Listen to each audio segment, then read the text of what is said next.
that moon comes between the earth and the sun, we have that energy blocked. And for about 2.5 minutes where it's total.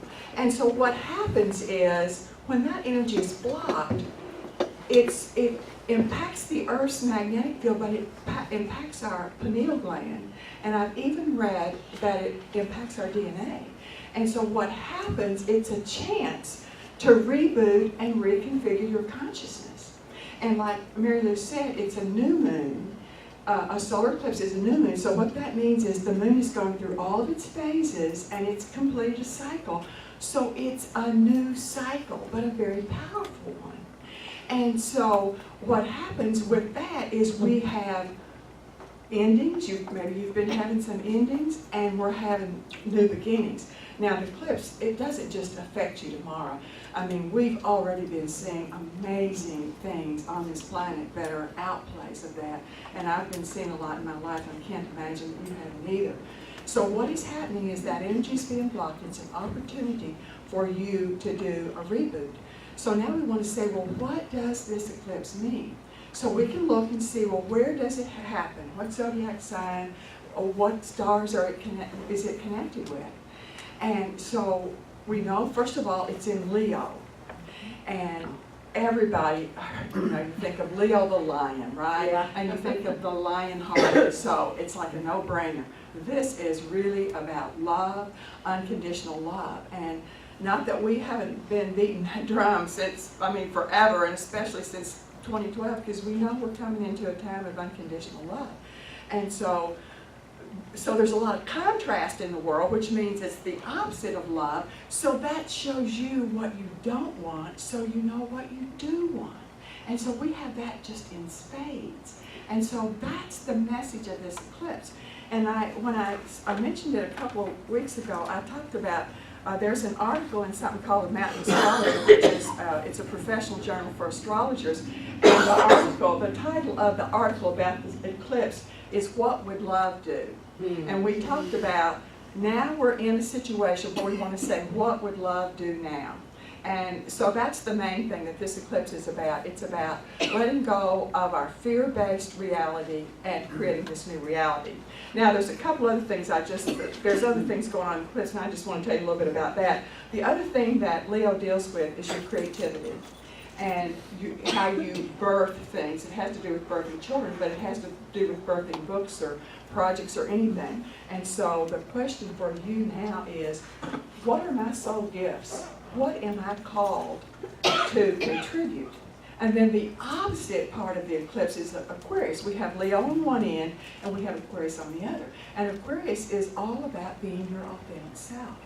And one of the lessons I've really been getting lately is how to tell the hard truth. The hard truth. It's like, and you know what? It's like, the hard truth, maybe it would hurt someone's feelings. Maybe it's not something I think I should say, whatever. Wow, I've really been getting lessons in, being your authentic self and finding a way to not make anything bad, which is pretty hard, bad and good, but just let it be in business. So that's what you're being called to.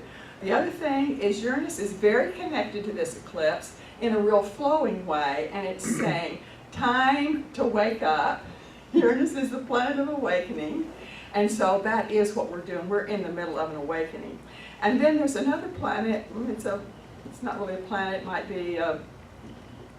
It's not an it's Chiron. They haven't really decided. They don't call that a dwarf planet. But anyway, it's a pretty important body out there, and it has a lot to do with our wounding. And it talks about healing our deepest wound. And it's in sort of an adjustment aspect in this. So it's saying, what is your deepest wound that you have been putting your head in the sand about? Now is the time to look at that. And then it gives you a lot of gifts, because Chiron rules all kinds of alternative healing. And so anything you want to do to heal that would be supported. And then the last little piece I want to say about it is the planet Pluto, which I think has been restored to a full planet. And that's really something to joke. Pluto is one of the strongest energies in the whole chart. It's about transformation. And the other thing going on in this eclipse, directly across across from it doing a little dance in the sky is Ceres. Ceres is the asteroid goddess of the grain. And she's in Cancer, which is the feminine energy, and Pluto is in Capricorn, which is more the patriarch, the old way. And so the other thing is happening is we're trying to get some balance in ourselves and on the planet between the masculine and the feminine. And Ceres also, by being the goddess of the grain, is about loving Mother Earth, taking care of Mother Earth, and so we have all of that. I mean, those are just a few of the things that I want to say that you can look at. Now, there's, I hope, so tomorrow, just to tell you before, so tomorrow there's something called the American Evolution Eclipse Meditation, and it's the Shift Network. Just Google the Shift Network. Some of you all may be connected to that. Yeah. And so some people are going to, they're going to start like at 9 Pacific, which will be Eastern our time. And we have Marianne Williamson, Sandra Ingerman, who's like a shaman, various people who are going to speak, and then they're going to be doing a meditation. And it's really going to be focused on unifying and healing our country. And so I thought if you wanted to know something to do tomorrow, that's what I would suggest. But the main thing about the eclipse is it's time to open your heart. You know, we're all one here, letting go of judgments, not making things wrong. I mean, this is a very challenging time to live in. You have a huge tailwind, and I suggest you ride the tailwind rather than let the tailwind just ride you. slap you around. Yeah. So, what would love do now? That's what you want to live with. Woo! You know, I've said this before, you've probably heard it before, but we say, we look at what's going on in the world, and maybe a lot of people really maybe are upset by it, but if we can see it like a boil, you know, a boil has to come to the surface, and then when it pops, it begins healing. And I feel like that's really what's happening. All of the shadow, not only in our life, but the shadows of our country is coming forth, that it can be healed. Because once we bring it to the light, healing occurs. As long as we keep stuffing it, which we've done for millennia after millennia in our government and all the different things, you know, it doesn't heal. But so when we see these things, you know, it says we can rejoice and look up higher and see it from a higher dimension. Now I have somebody else in the audience that I want to welcome up, Todd Kern, who is a numerologist. And I thought we'll have him tell us a little bit what the numbers talk about today. Well, the numbers talk about everything that Reba's talked about the last couple of weeks, so it's mind-blowing to have you come up here and then for me to try to remember what you said. It's 2017. If you add those numbers together, you're going to get 10. 2 plus 1 plus 7 is 10. And then you would add them together, and you get 1. So we're in a 1 year. Well, it's August. So to figure out the universal month we're in, you would add the 1 and the 8, and you get 9. Well, 9 is heart, and it's also Leo. In fact, Mother Teresa was a 9 and a Leo. Wow. 9's the last number, as to why it would be heart, where we're empathetic. Also, if you added the 2 and 17, you would get 19. They're completely contrasted. They're the last 2 numbers. So we are going through a regeneration. It's actually a karmic number. In that sense, we don't know what's going on. It's like a vortex to take us into higher energy, because if you add 1 and 9 together, you get 1 again. So we're right back to a actual higher level of vortex. Pluto's a 9 also. It's Scorpio energy. They often deal with the dying, because 9 is endings. And the question is, are you going to hold on, or are you going to let go under that energy? The thing you have to do under 9 is realize that all of this is happening because we are regenerating psychically to an area of wounds from even past lives. This is what happens under the 19s. That's why we don't know what's going on a lot of time during those cycles. And then you can add to it that we were lucky, I think, to be in a retrograde, because it made it actually easier than if we didn't have it, because it's forced us to go within to think about these things.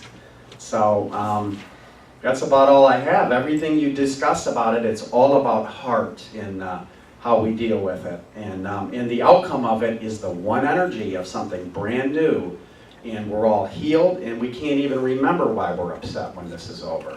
When the 22nd comes, there's a huge shift just because of those double numbers that will happen the day following the eclipse tomorrow. Wow. And one more thing, it began on the 12th, which is the hangman in the tarot, so that's going within. It's a card of something being upside down. Christopher Reeve was a 12. We know he had to go with him because he had a hard time with movement, that forces you in. The 21 brings it the opposite. That's where it's all finished, because the 21st card in the tarot is the World card, and that is the final major arcana card. So it is a completion. It's a good thing. So, and that's it. So, thank you. Thank you. Awesome. We thought 2012 was going to be awesome. I mean, you have really chosen, I want to honor all of you, because you have really chosen probably one of the most challenging times to be on earth. I know this last year has been a transition for me, and I think all of our shadows, we're looking at ourselves, but it's so that we can heal, like Reba said, which is such a good thing. Even though we go down into those shadows, we embrace them, bring them to the light, and it really sets us free. And I think it's all about freedom too. This new beginning is really about a freedom to really be our authentic selves and let our gifts out. So next, I want to introduce Miles Balan, who is going to speak to us on something very, very powerful. And he's going to tell us what that is this morning. But hold on to your seats, because Miles is probably going to rock your world this morning.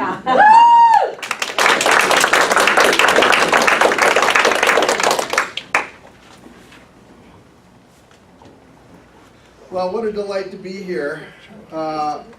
In a sense, I'm sorry I'm here because I hurt my knee, and we had planned to go to... Michael, turn on. Oh, thank you very much. Little things. It's the little details. Yeah. And that reminds me to turn on my recorder, too. Thanks, Pam. Testing 1, 2, 3, and we're ready to rock and roll. So, it was disappointing that we didn't get to go see the eclipse, but I called Mary Lou right away and I said, "Oh, Mary Lou, I'd be thrilled to speak this week if you need somebody." And she said, "Well, it just so turns out."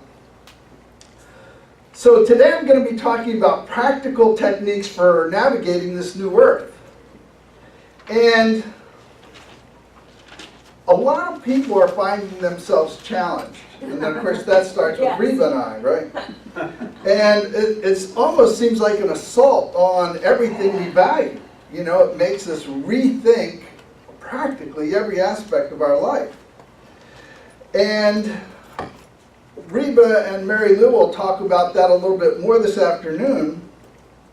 But what I want to do is give you some practical tools to keep your balance and navigate this new earth. These are just some things that Reba and I do, some suggestions, and hopefully one or more of them will help you. And what Reba and I have found is that practically day by day, it seems like our world is turned upside down. Now, we're spiritual people. We're pretty deeply spiritual people. We do our spiritual practices every day. It's the first thing we do, and we'll get up pretty early, 4 or 5 o'clock, and then get to work. And last night, we've been together 6 years, we had our first argument in 6 years. We'll call it lack of harmony. Oh, I like that. Yeah, and so I gave Reba all night to think about it and reconsider. And then I got up this morning and apologized. I actually had a dream, a wonderful dream, that showed me things from Reba's perspective. And so when I shared that with her, I think that helped with the healing. And it's always nice to have a dream so you have a good excuse to apologize, right? So, the first technique is this. We're multidimensional. We don't really get that. That just sounds like a word. But the fact is that we're multidimensional right now. Mm-hmm. So when you get up in the morning, you have a choice which reality you're going to live in. The choice you want to make is, I'm living in the new earth. Now, Reba and I had that brought home to us in breathtakingly powerful ways as she went up to Indianapolis to help her sister, and she was there for 2 weeks, could have gone 2 months, but because every day when she would get up, she would say, I am going to live like I am in the new earth. And every day, she set herself a goal to be done in 2 weeks. If you could have seen the mess, it looked like Mount Everest. She was done in 2 weeks, and every day from beginning to end, she just went from miracle to miracle because she chose the world that she was going to live in, and she chose to live in the new earth. Now, last week I talked about softly. And Reba stole a little bit of fire here because one of the most important attributes of doing things softly is to say, what would love do? That's what being soft means. That means opening up your heart, opening yourself up, and looking at how you're going to deal with any given situation. So whether you're doing your spiritual practice in the morning or you're encountering a situation during the day, take a moment to breathe and intentionally open your heart. And then live from that place.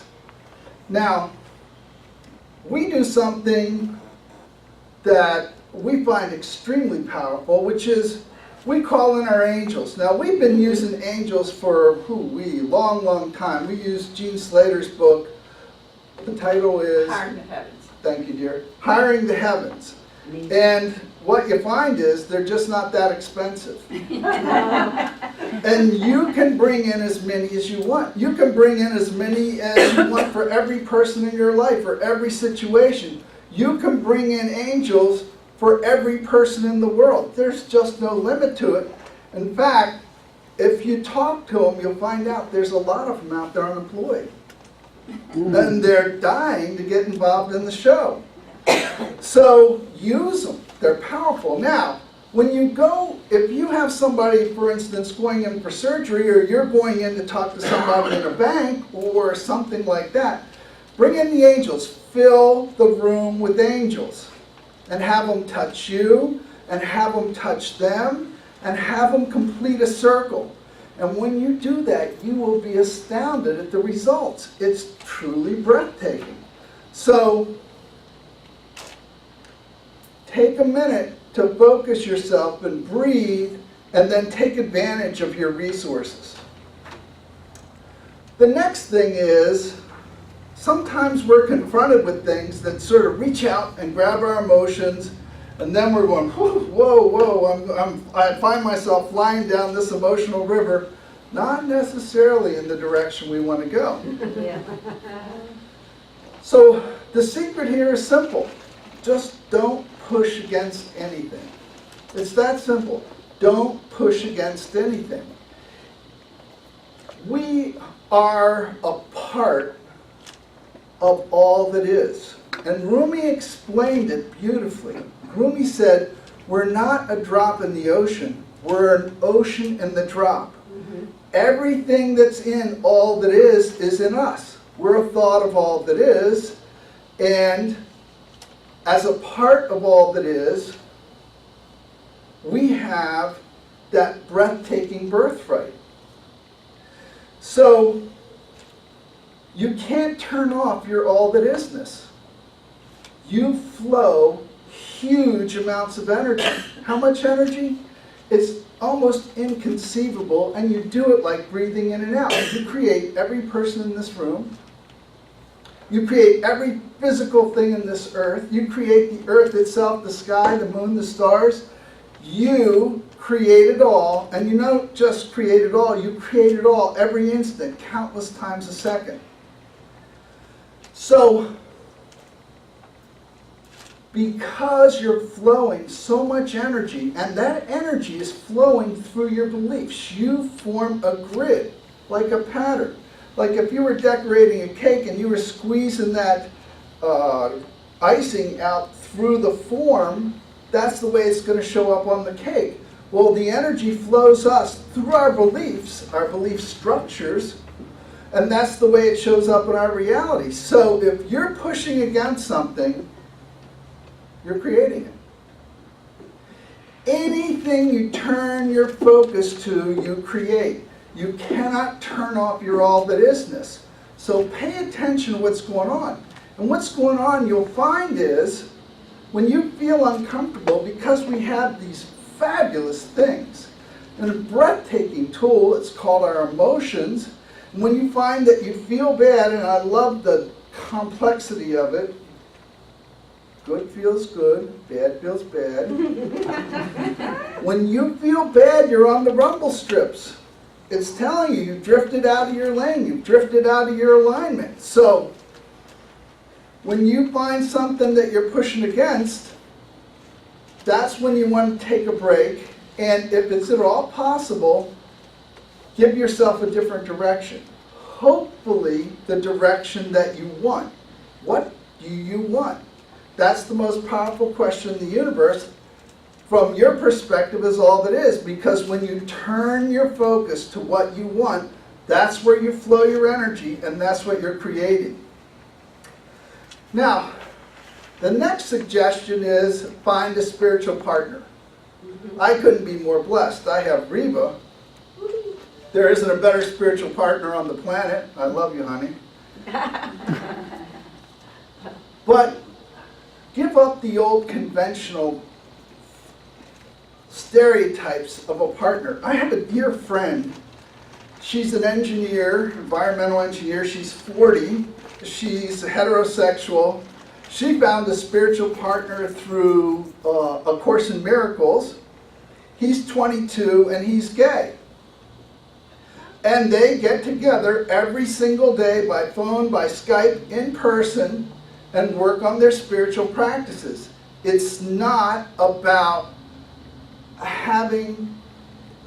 we have this idea that when we become friends with somebody, or when we do something with somebody, or when we marry, or we're in a partnership with somebody, they have to be everything to us. We want them to like to shoot pool, and like to read, and like to watch television. However, maybe they're wonderful spiritually. And maybe there's somebody else out there that likes to shoot pool or play poker or whatever it is that you like to do. So let's not try and force a person, or even more importantly, the people we love, into a little box and say that they have to fulfill this role for us, because they don't. But we're so blessed if they even fulfill one role. And if you can find that person that can be a spiritual partner, and ask. People have a deep craving, a deep need. Just say, is there some way we can connect? I really like the way you think. I like what you're saying. And then you can take some time each day for your spiritual practices. And there could not be a better time than right now. Which is what Reba and Mary Lou and Todd were just talking about.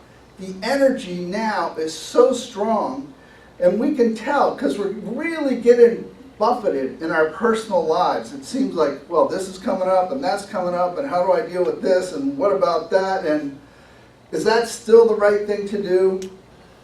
So it's a lot of energy, but if we can harness it, if we know what we want, if we have challenged ourselves to ask ourselves, what do I want, what do I want, what do I want? And then we can turn our focus there, and I'm going to go over some techniques for that. Then we can really take advantage of this energy. Because that's exactly what Reba did for 2 weeks in Indianapolis, and what did she get? She got miracles all day, every day. Because she took some time before she went into the bank, before she talked to the lawyer, before she talked to the nursing home, before she talked to Social Security, and the angels showed up. They looked like human beings, but they were really angels that helped her, gave her so much help, that it literally took her breath and my breath away. Now, the next technique I want to talk about is taking action. This is Mike Dooley. Take massive action. Don't mess around. So, why are you taking action? Especially if nothing you do in physical reality makes any difference. That's right. I said especially since nothing you do in physical reality makes any difference. because we're doing cause and effect, and we're doing official line of consciousness. There's an important reason. Every time you take action, and it can be mental action, you create clarity.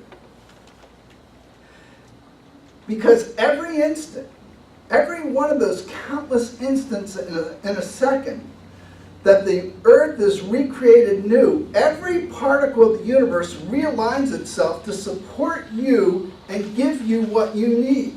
That's its function. It wants what you want even more than you want it. So when you make a decision in your mind, just in your mind, all of a sudden things are going to start coming to you. So sit down, breathe, just try and be open and see what's coming into your mind. And I guarantee you that as a result of that, you're going to find clarity.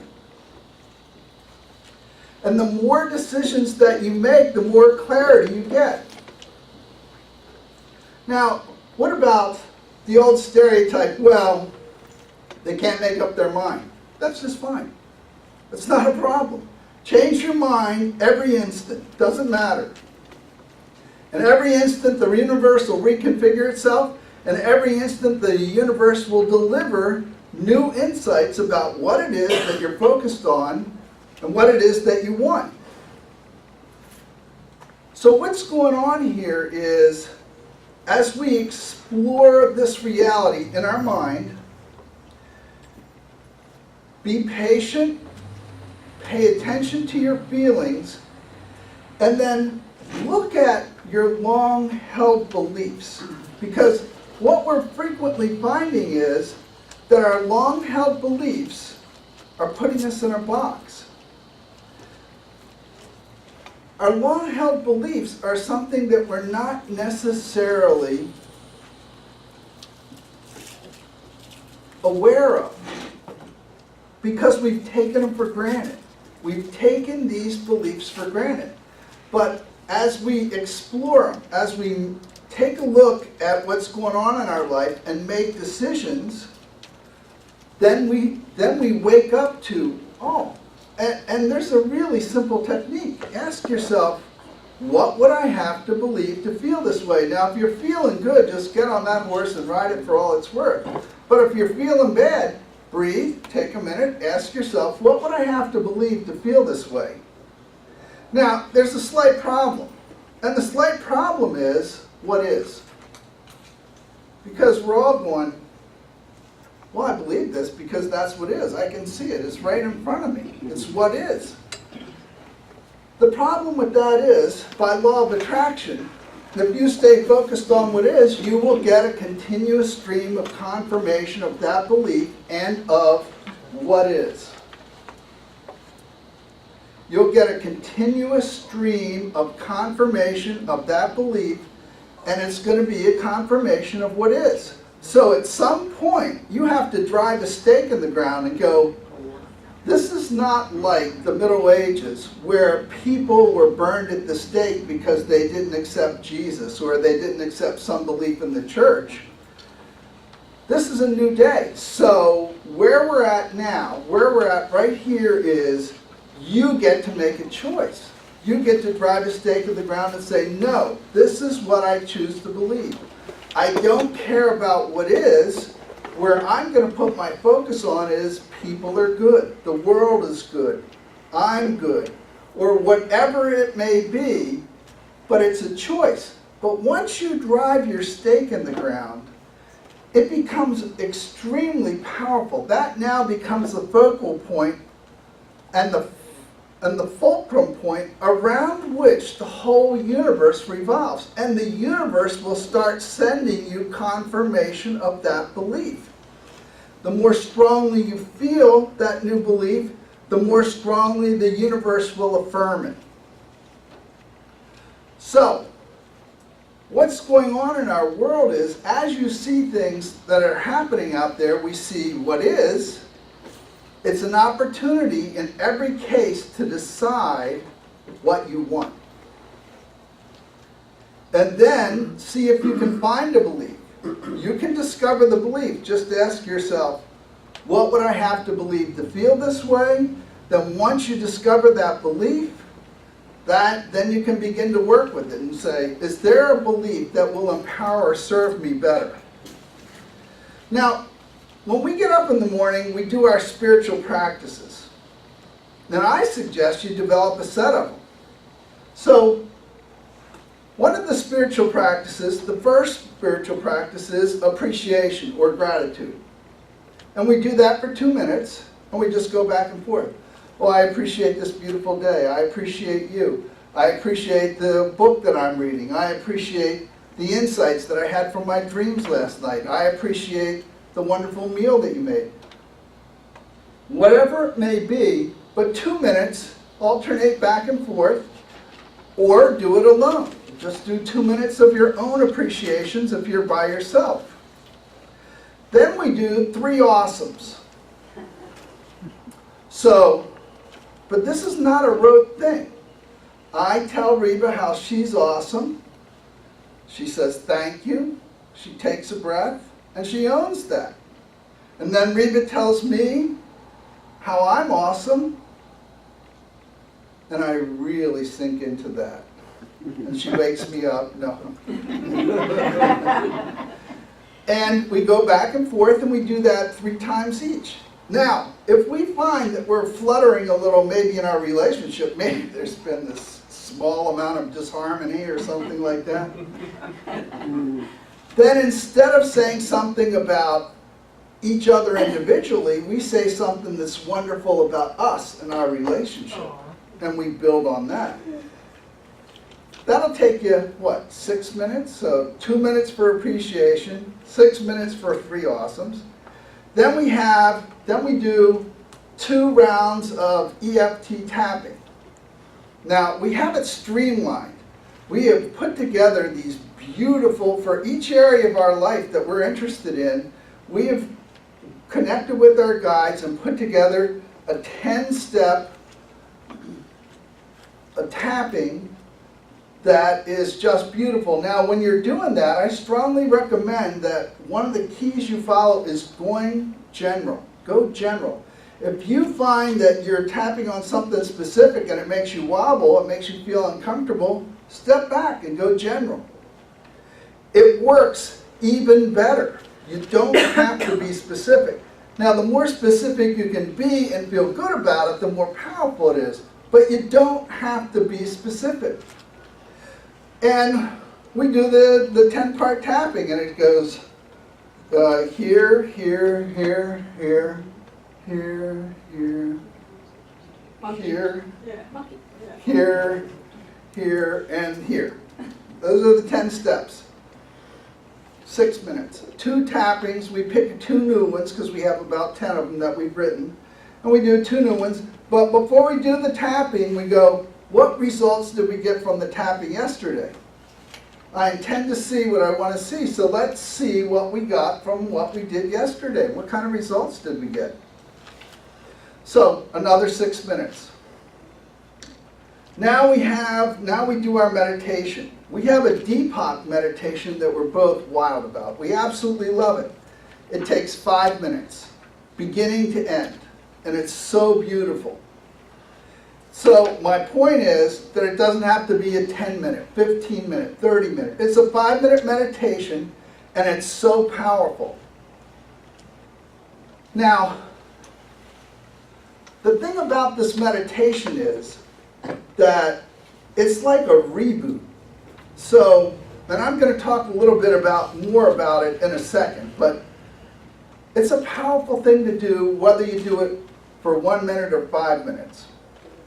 So the next thing, affirm that you're going to live from a point of focus in the new earth. The next thing is, during the day when you encounter discomfort, summon your energies. Reba and I frequently use angels, and set your intention, and then involve them. And then the last thing we do during the day sometime is we set aside some time to work on something that's important to us. So we'll have a grid it's just a box of squares. It's just a piece of paper that is landscape, and it has a bunch of boxes on it, and we fill one and skip one and fill one and skip one.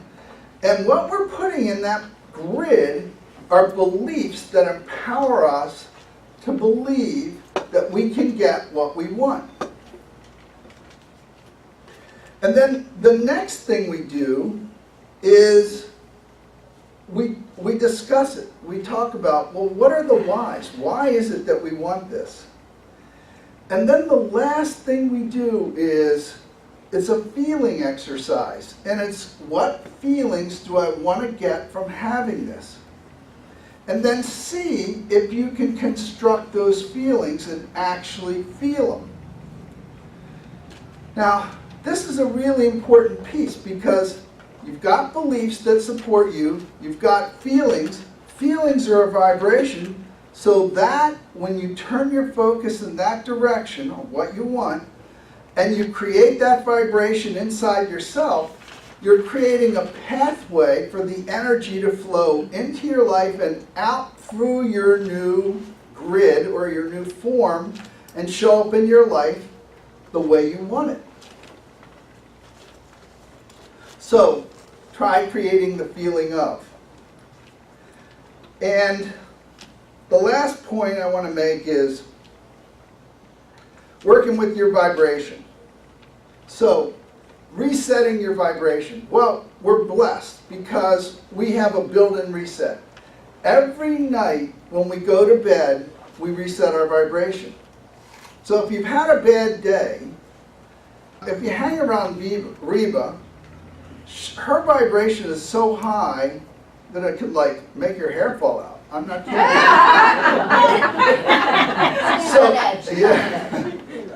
So frequently I'll need to, get myself back together. So what I do is I take naps. Now my naps can go anywhere from 2 minutes, 5 minutes, 15 minutes. About the longest I ever take is 20 minutes. So I usually sleep about 5 hours during the night.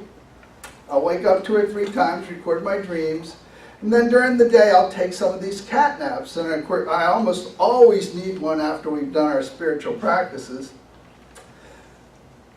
And the energy is so strong now, I will literally wake up with my whole body buzzing. My whole body will just be... And I know that I've given my body a chance to reset and to get in tune with its natural healing power, its natural ability to adapt and adjust. So 2 or 3 times a day, I will take a short nap. And invariably, it works just great for me. And when I don't take my nap, I frequently find myself walking around in zombie land.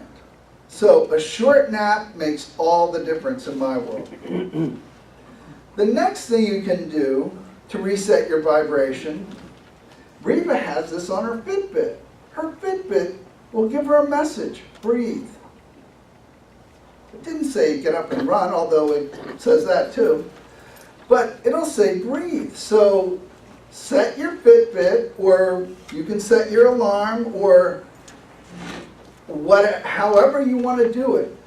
But set yourself up to breathe. That breathing is spirit. Breathing is spirit.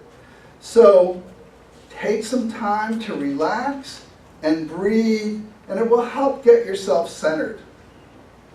And then a couple last things. Change your questions. Change your questions. Don't ask, why is it so hard? Ask, why is it so easy? As soon as you change your perspective, you will get answers and they will astound you. And then, because if you believe it's hard, it's hard. And if you believe it's easy, it can turn out to be easy. It's what Abraham calls the law of allowing. Let's just allow it. Let go of the oars, let your boat go down the river, and you'll find out that everything you want is downstream. It's easy. Next, Embrace your multidimensionality. If you find your mind going a lot of different places, just open up and be with that and embrace that and realize that every second you operate in many worlds.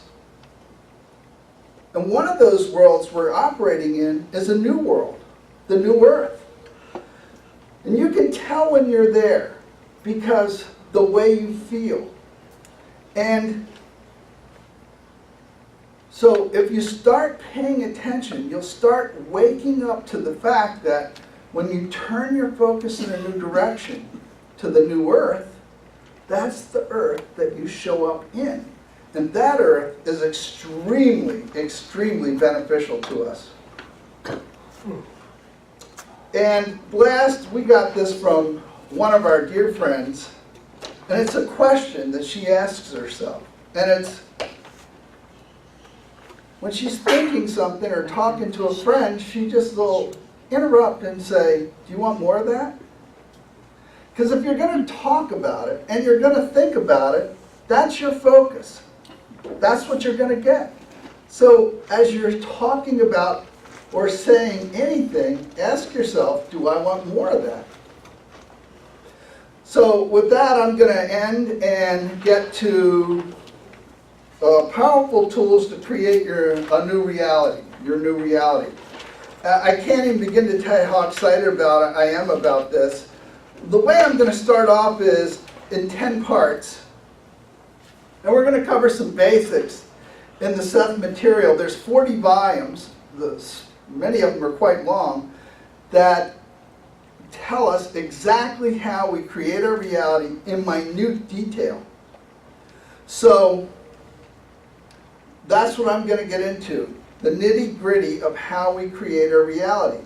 And what I found was when I used it in 1972, when I discovered it, amazing things started to happen in my life right away. I got jobs and recognition and just one wonderful thing after another. It just kept coming in a stream, and I started to realize that these are not just words I'm reading, this is the truth. This is something, this is a game plan about how you can live your life and have a wonderful life. And of course, the culmination is 6 years ago, Reba came into my life. That's the best, right? Mm-hmm.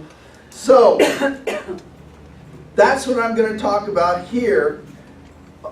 Spiritual practices that we can use to create our reality in specific, repeatable ways. So, thank you all very much.